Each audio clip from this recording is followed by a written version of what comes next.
क्या आपने कभी सोचा है कि जब हमारी आखिरी सांस इस दुनिया में थम जाती है तो क्या सच में सब कुछ खत्म हो जाता है, या फिर ये एक ऐसी भयानक यात्रा की शुरुआत है जिसके बारे में सुनकर आपके रोंगटे खड़े हो जाएंगे।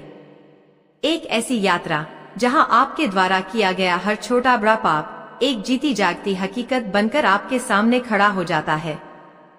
क्या आप उस यात्रा के लिए तैयार हैं? चलिए आज हम उस अंधेरे रास्ते पर चलते हैं जहां से हर आत्मा को गुजरना पड़ता है। राजेश ने अपनी आंखें खोली पर उसे कुछ भी वैसा नहीं दिखा जैसा उसने सोचा था। उसे लगा था कि शायद वह अस्पताल के बिस्तर पर होगा या अपने घर के आरामदायक कमरे में, लेकिन यहाँ तो घना चिपचिपा अंधेरा था, एक ऐसा अंधेरा जिसे काटा नहीं जा सकता था, सिर्फ महसूस किया जा सकता था। उसे अपना शरीर बहुत हल्का महसूस हो रहा था, इतना हल्का जैसे उसका कोई वजूद ही न हो। उसने नीचे देखा और उसकी चीख गले में ही अटक गई। नीचे बिस्तर पर उसका अपना ही शरीर पड़ा था, शांत, स्थिर। उसकी पत्नी, बच्चे सब उसके चारों ओर रो रहे थे, बिलख रहे थे, लेकिन उनकी आवाजें राजेश तक ऐसे पहुंच रही थी जैसे किसी गहरे कुएं से आ रही हों, धीमी और बेअसर। वह चिल्लाना चाहता था, बताना चाहता था कि मैं यही हूँ, मैं कहीं नहीं गया, पर उसके मुंह से आवाज नहीं निकली। वह अपने ही परिवार के लिए एक अनदेखा, अनसुना वजूद बन चुका था। तभी उसे अपने पीछे किसी की उपस्थिति महसूस हुई। दो विशाल काले साए उसके पास खड़े थे। उनके चेहरे पर कोई भाव नहीं था, आंखें अंगारों की तरह दहक रही थी और उनके हाथों में एक चमकता हुआ पाश था। ये यमदूत थे, मृत्यु के दूत, और राजेश समझ गया कि उसका समय पूरा हो चुका है। एक यमदूत ने बिना कुछ कहे पाश राजेश की ओर फेंका और वह एक अदृश्य बंधन में बंध गया।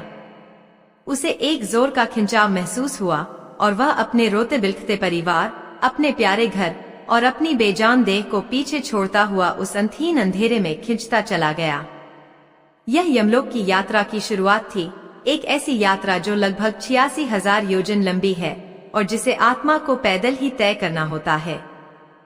जैसे ही वे उस अनदेखे मार्ग पर आगे बढ़े, राजेश को अपने जीवन की सारी घटनाएं एक एक करके याद आने लगीं। उसे याद आया कि कैसे उसने व्यापार में मुनाफा कमाने के लिए अपने साझेदार से झूठ बोला था, कैसे उसने सड़क पर पड़े एक भूखे भिखारी को दुत्कार कर भगा दिया था और कैसे उसने अपनी बूढ़ी माँ की बातों को अनसुना कर उनका दिल दुखाया था। उसे अपने अच्छे कर्म भी याद आए, जैसे किसी गरीब की बेटी की शादी में गुप्त रूप से मदद करना या हर रोज सुबह पहली रोटी गाय के लिए निकालना। लेकिन इस अंधेरे रास्ते पर उसके बुरे कर्म ज्यादा भारी लग रहे थे, वे एक बोझ की तरह उसकी आत्मा को नीचे की ओर खींच रहे थे। यमदूत उसे घसीटते हुए आगे बढ़ रहे थे और रास्ते में उसे अनगिनत आत्माएं मिलीं, जो चीख रही थीं, चिल्ला रही थीं, अपने कर्मों को याद करके पछता रही थीं। यह दृश्य इतना भयावह था कि राजेश ने अपनी आंखें बंद कर ली, पर यह डर तो बस एक शुरुआत थी। कुछ दूर चलने के बाद उसे एक अजीब सी सड़ांध महसूस हुई, जैसे हजारों लाशें एक साथ सड़ रही हों। एक भयानक गर्जना सुनाई दी और जब उसने आंखें खोली तो उसके सामने जो दृश्य था उसने उसकी आत्मा को कंपा कर रख दिया। यह वैतरणी नदी थी, यमलोक के रास्ते में पड़ने वाली पहली और सबसे भयानक बाधा। यह कोई साधारण नदी नहीं थी, इसमें पानी की जगह रक्त, मवाद, हड्डियां और मांस का कीचड़ बह रहा था। नदी के अंदर से हजारों आत्माओं की चीखें आ रही थी, जिन्हें नदी के भयानक जीव जैसे लोहे की चोंच वाले गिद्ध और मगरमच्छ नोच नोच कर खा रहे थे। नदी का ताप इतना ज्यादा था कि दूर से ही राजेश की आत्मा को जलन महसूस हो रही थी। यमदूतों ने उसे नदी के किनारे खड़ा कर दिया। राजेश ने देखा कि जिन लोगों ने अपने जीवन में दूसरों को धोखा दिया था, निर्दोषों का खून बहाया था या अधर्म का साथ दिया था, उन्हें यमदूत सीधे उस खौलती हुई नदी में धकेल रहे थे। वह दृश्य देखकर राजेश कांप उठा।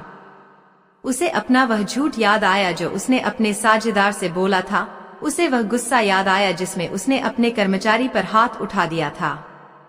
उसे डर लगा कि कहीं उसे भी इस नदी में न फेंक दिया जाए।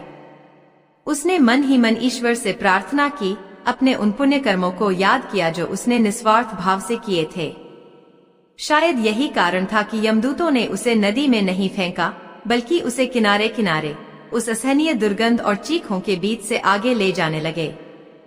हर एक कदम एक सजा की तरह था, हर एक चीख एक चेतावनी की तरह थी। अगर आपको यह कहानी आपकी आत्मा को छू रही है और आपको यह सोचने पर मजबूर कर रही है कि हमारे कर्म कितने महत्वपूर्ण हैं, तो कृपया इस वीडियो को एक लाइक दें। आपके एक लाइक से हमें ऐसी और भी ज्ञानवर्धक कहानियां आप तक पहुंचाने की प्रेरणा मिलती है।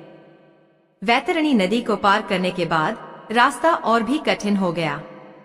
अब जमीन गर्म तवे की तरह जल रही थी और हर कदम पर आत्मा में छाले पड़ रहे थे।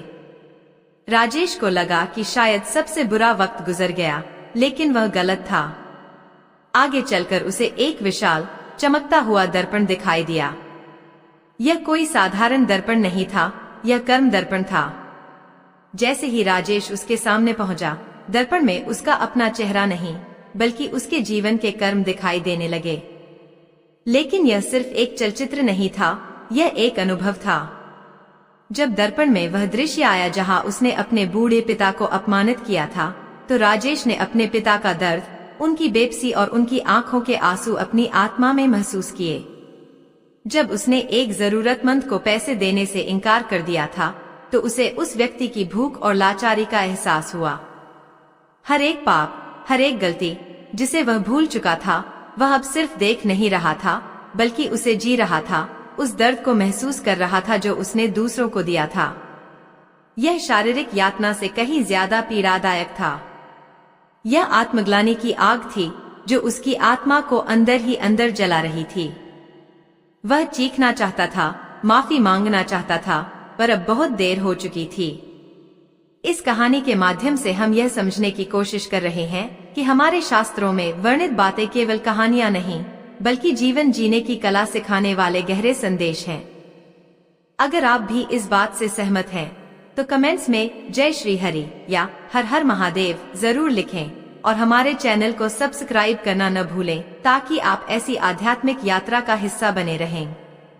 कर्म दर्पण की असहनीय पीड़ा से गुजरने के बाद राजेश की आत्मा लगभग टूट चुकी थी। उसे लगा कि अब और कुछ बुरा नहीं हो सकता। लेकिन यमदूत उसे खींचते हुए एक ऐसे जंगल में ले आए जहां अजीब सी सरसराहट हो रही थी। यह असिपत्र वन था, यानी तलवार के पत्तों वाला जंगल। इस जंगल के पेड़ों के पत्ते आम पत्तों की तरह नहीं, बल्कि तेज धार वाली तलवारों की तरह थे। जैसे ही हवा का एक झोंका चलता, ये पत्ते टूटकर नीचे गिरते और वहां से गुजरने वाली आत्माओं के शरीर को चीर देते।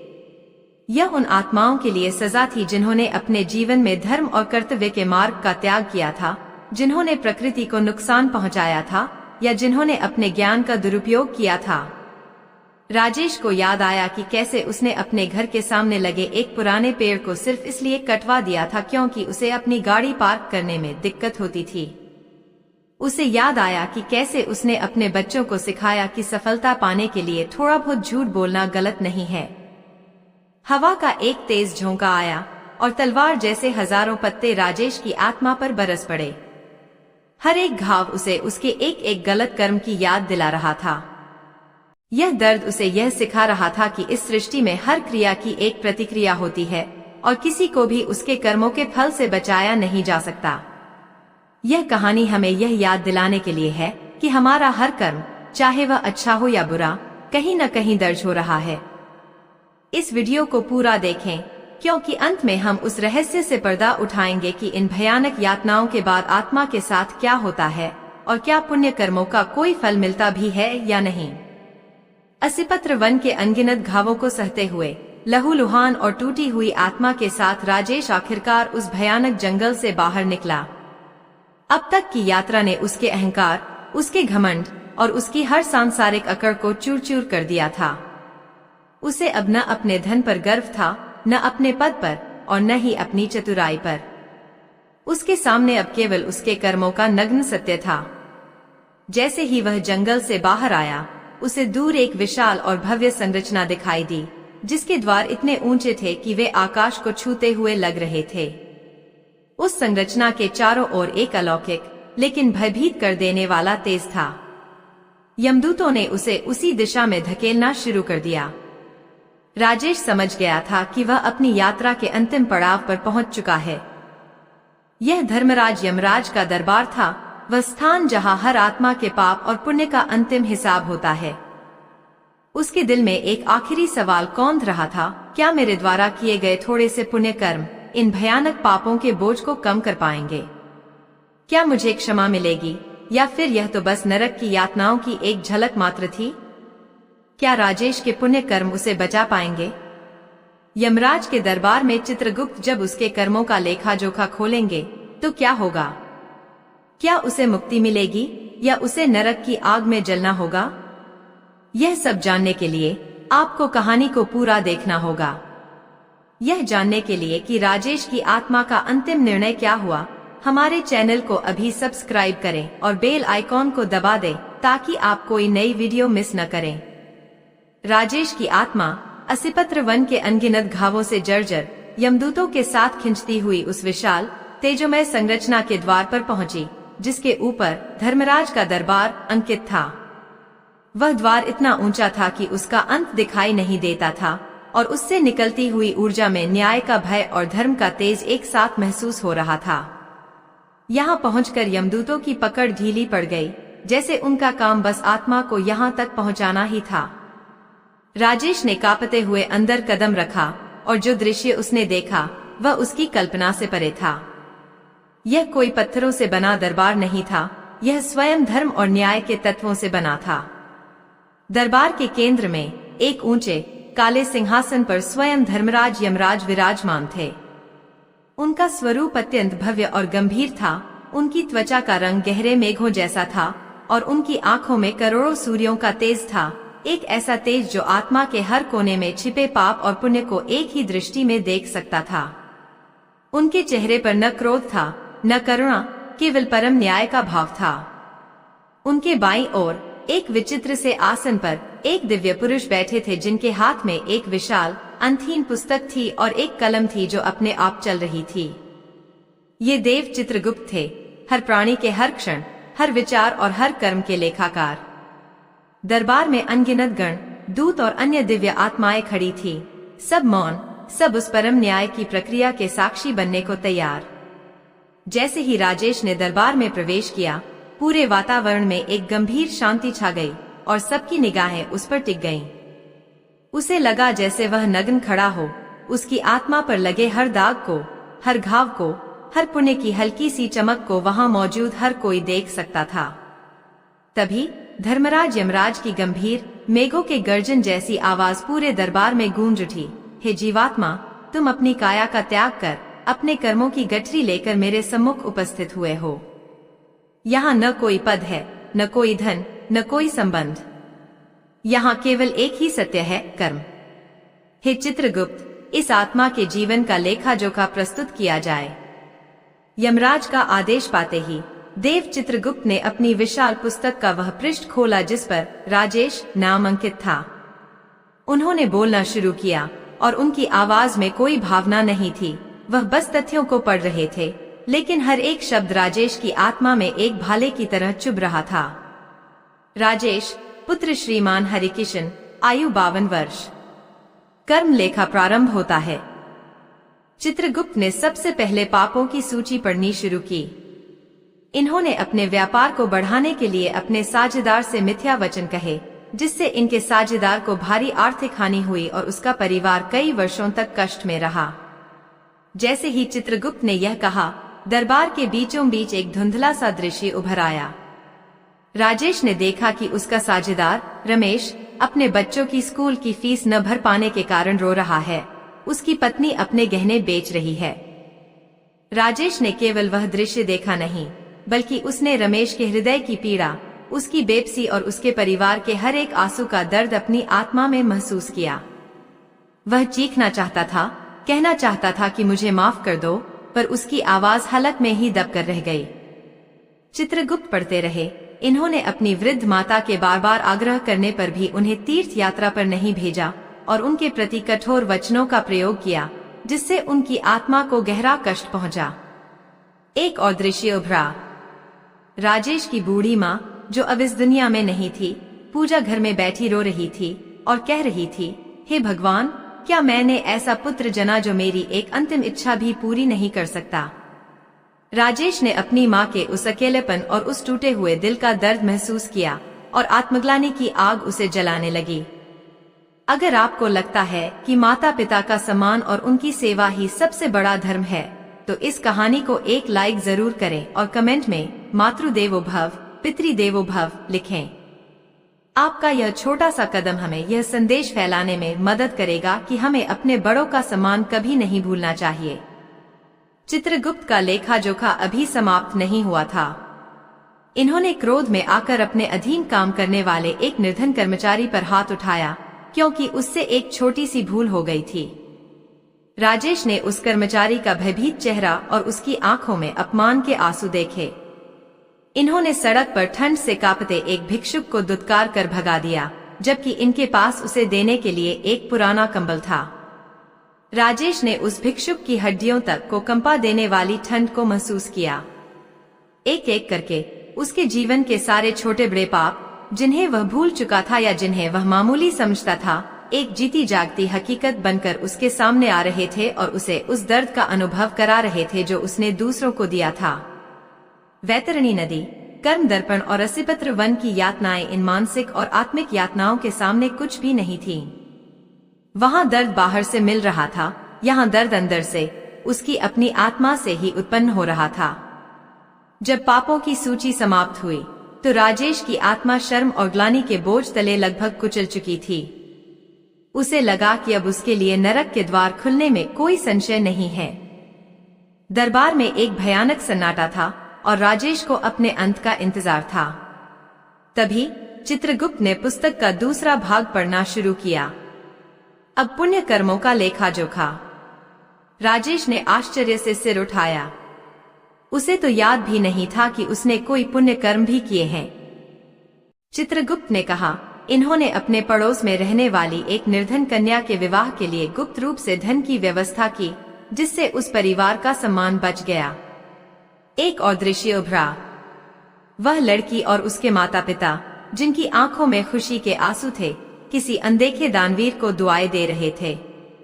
उन दुआओं की शीतल ऊर्जा ने एक पल के लिए राजेश की जलती हुई आत्मा को शांति प्रदान की।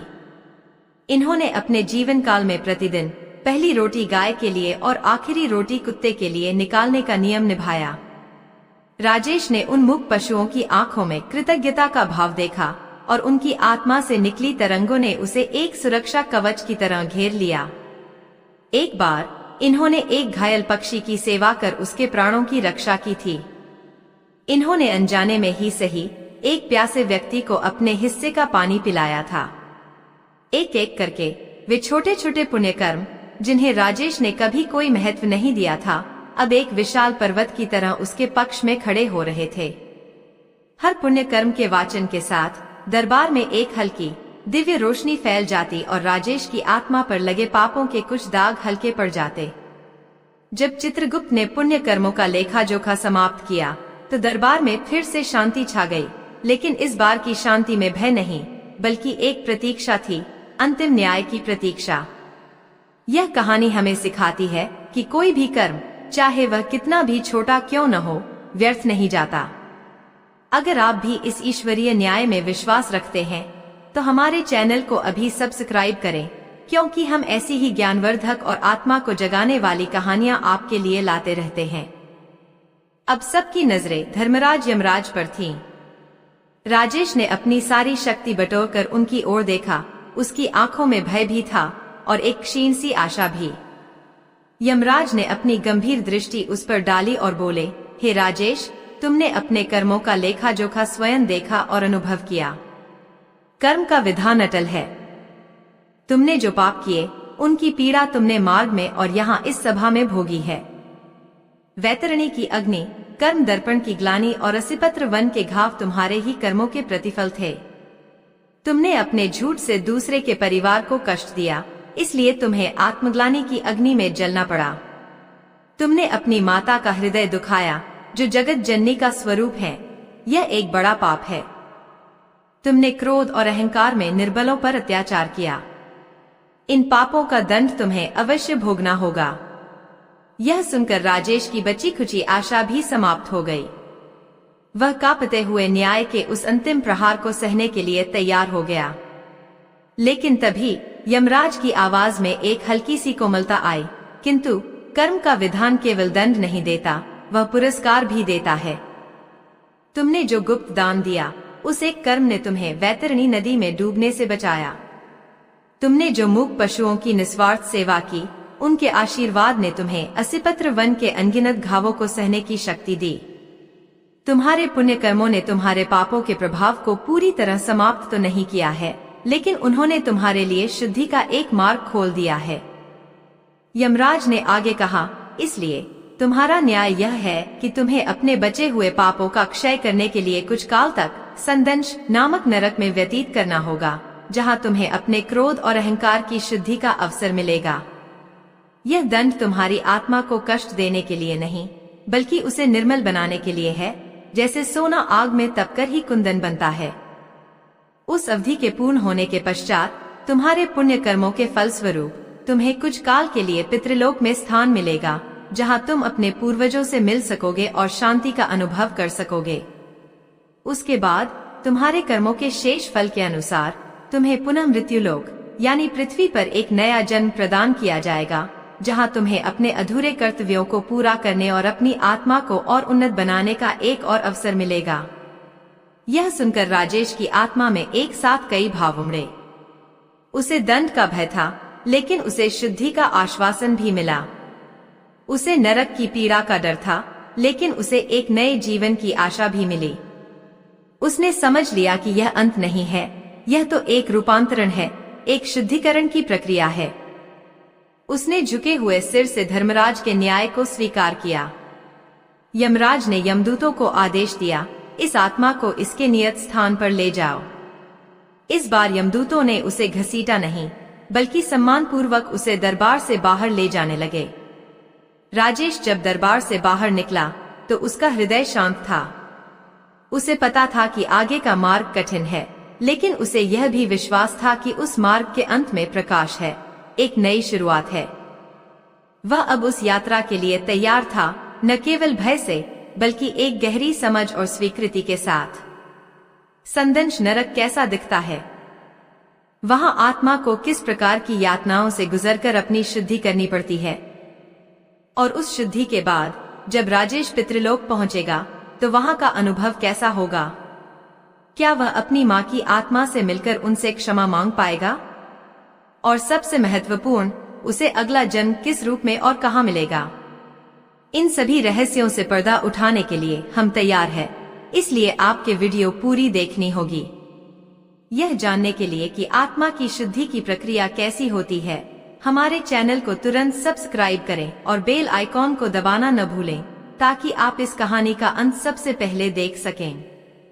जब धर्मराज यमराज ने अपना न्याय सुनाया तो राजेश की आत्मा ने उसे पूर्ण स्वीकृति के साथ स्वीकार कर लिया, क्योंकि अब वह समझ चुका था कि यह दंड नहीं, बल्कि एक शुद्धिकरण की प्रक्रिया है, एक रोगी को स्वस्थ करने के लिए दी जाने वाली कड़वी औषधि की तरह। यमदूत उसे लेकर दरबार से बाहर आए और एक ऐसे मार्ग पर चल पड़े जो पहले के किसी भी रास्ते से ज्यादा अंधकारमय और भयावह था। यहाँ की हवा में एक अजीब सी ठंडक थी, जो हड्डियों को नहीं, बल्कि आत्मा के मर्म को भेद रही थी। दूर से ही उसे लाखों करोड़ों आत्माओं की एक साथ चीखने की ध्वनि सुनाई दे रही थी, लेकिन यह चीख दर्द से ज्यादा पश्चाताप और ग्लानि की थी। वे संदंश नरक के द्वार पर पहुंच चुके थे। इसका नाम ही इसके स्वरूप को बयां कर रहा था। संदंश का अर्थ होता है पेंचकस या सरौता। यह नरक उन आत्माओं के लिए था जिन्होंने अपने जीवन में क्रोध, अहंकार और दूसरों को पीड़ा देने के पाप किए थे। जैसे ही राजेश ने अंदर प्रवेश किया, उसने देखा कि वहां आग की नदियां नहीं, बल्कि लोहे के विशाल तपते हुए औजार थे। यमदूतों ने उसे उन औजारों के सामने खड़ा कर दिया। एक विशाल दहकते हुए संदंश ने राजेश की आत्मा को पकड़ लिया। यह कोई भौतिक पकड़ नहीं थी, यह एक आत्मिक पकड़ थी। उस संदंश ने उसकी आत्मा के उस हिस्से को पकड़ा जहां उसका अहंकार और क्रोध जमा हुआ था। जैसे ही उस गर्म औजार ने स्पर्श किया, राजेश को असहनीय पीड़ा हुई, लेकिन यह पीड़ा उसके कर्मचारी को मारे गए थप्पड़ या उसकी मां को कहे गए कठोर वचनों से उत्पन्न पीड़ा से कहीं कम थी। हर बार जब वह औजार उसकी आत्मा के किसी हिस्से को जलाता, तो उसे अपने क्रोध और अहंकार से किया गया कोई पाप याद आता और वह उस पाप से जुड़ी सारी नकारात्मक ऊर्जा को भस्म होते हुए महसूस करता। यह एक अत्यंत दर्दनाक आध्यात्मिक शल्यक्रिया थी, जहां आत्मा के संक्रमित हिस्सों को काटकर निकाला जा रहा था। यहाँ समय का कोई अस्तित्व नहीं था। राजेश को लगा जैसे युग बीत गए हों। वह अनगिनत बार उस पीड़ा से गुजरा और हर बार पीड़ा के साथ साथ उसके भीतर का मैल भी निकलता गया। धीरे धीरे उसकी चीखें शांत होने लगीं और वह उस दर्द को अपनी शुद्धि का माध्यम मानकर स्वीकार करने लगा। उसने अपने मन में उन सभी से क्षमा मांगी जिन्हें उसने कष्ट दिया था। यह शुद्धि की प्रक्रिया हमें सिखाती है कि सच्चे हृदय से किया गया पश्चाताप किसी भी पाप के प्रभाव को कम कर सकता है और आत्मा को निर्मल बनाने का मार्ग खोल सकता है।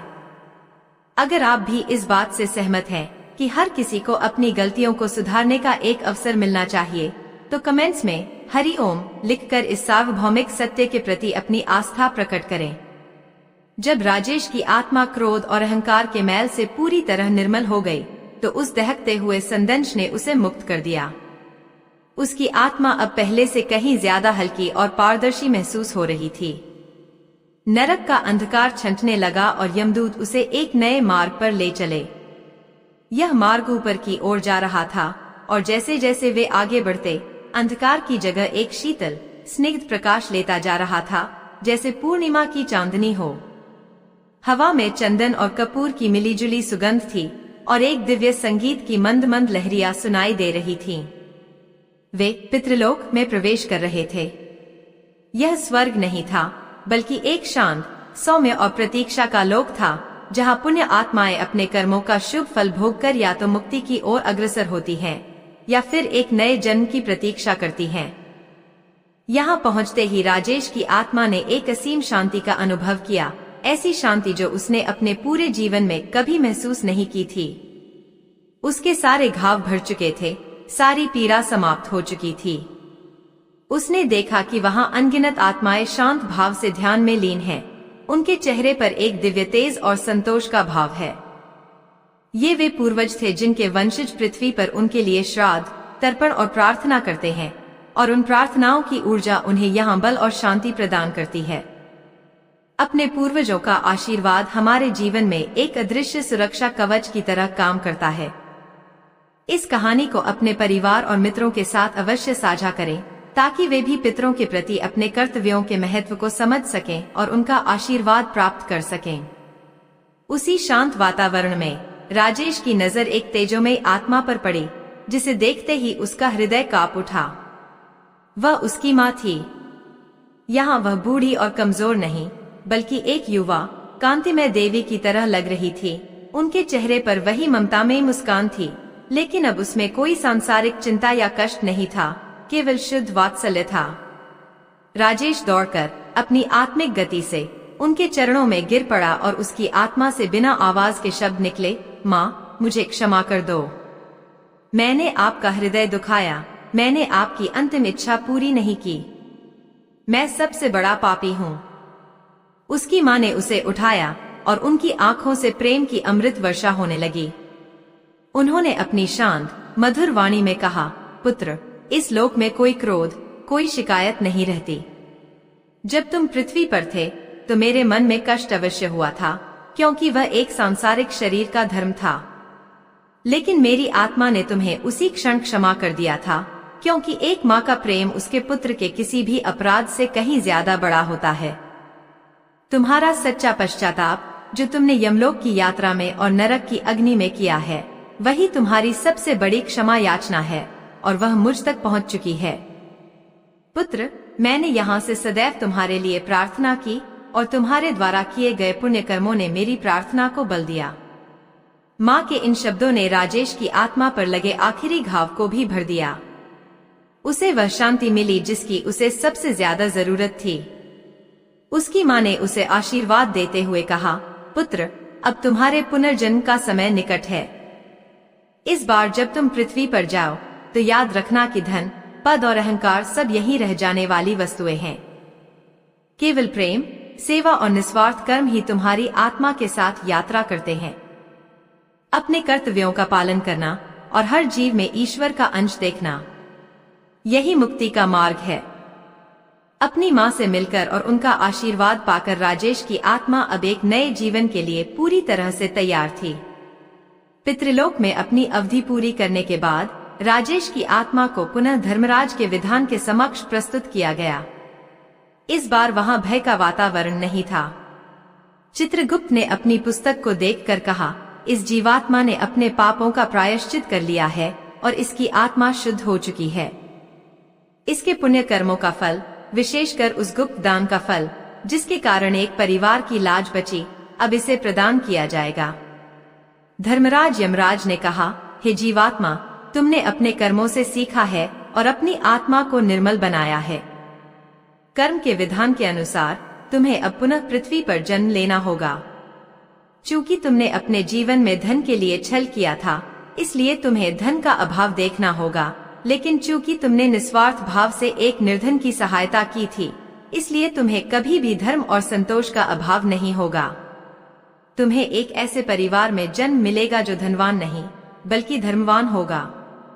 तुम्हारे पिता एक निर्धन लेकिन ईमानदार शिक्षक होंगे जो तुम्हें बचपन से ही सत्य, करुणा और सेवा के संस्कार देंगे। तुम्हें अपने पिछले जन्म का कुछ भी स्मरण नहीं रहेगा, लेकिन तुम्हारी आत्मा पर पड़े ये शुद्ध संस्कार तुम्हें स्वतः ही धर्म के मार्ग पर चलने के लिए प्रेरित करेंगे। यह जीवन तुम्हारे लिए अपनी आध्यात्मिक यात्रा को आगे बढ़ाने और मोक्ष के और निकट पहुंचने का एक अवसर होगा। यह सुनकर राजेश की आत्मा ने नमन किया और उस नए जीवन को स्वीकार किया। एक दिव्य प्रकाश ने उसे अपनी ओर खींचा और उसकी चेतना धीरे धीरे विलीन होने लगी। उसने स्वयं को एक नए गर्भ में प्रवेश करते हुए महसूस किया, एक नई माँ के आंचल की प्रतीक्षा में, एक नई कहानी लिखने के लिए, एक बेहतर इंसान बनने के लिए। तो दोस्तों, राजेश की यह यात्रा यहाँ समाप्त होती है, लेकिन आत्मा की यात्रा कभी समाप्त नहीं होती।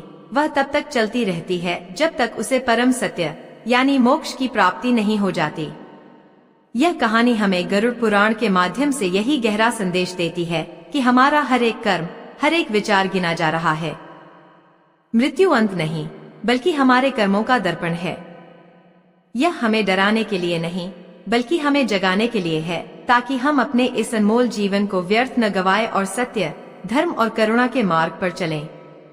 अगर इस कहानी ने आपके हृदय को छुआ है और आपको जीवन के प्रति एक नई दृष्टि दी है, तो इस वीडियो को लाइक करें और कमेंट में बताएं कि आपने इस कहानी से सबसे बड़ी सीख क्या ली। हमारे चैनल को सब्सक्राइब करना न भूलें, क्योंकि हम ऐसी ही आत्मा को जगाने वाली कहानियां आपके लिए लाते रहेंगे। याद रखिए, आपका अगला कर्म आपकी अगली यात्रा तय करेगा।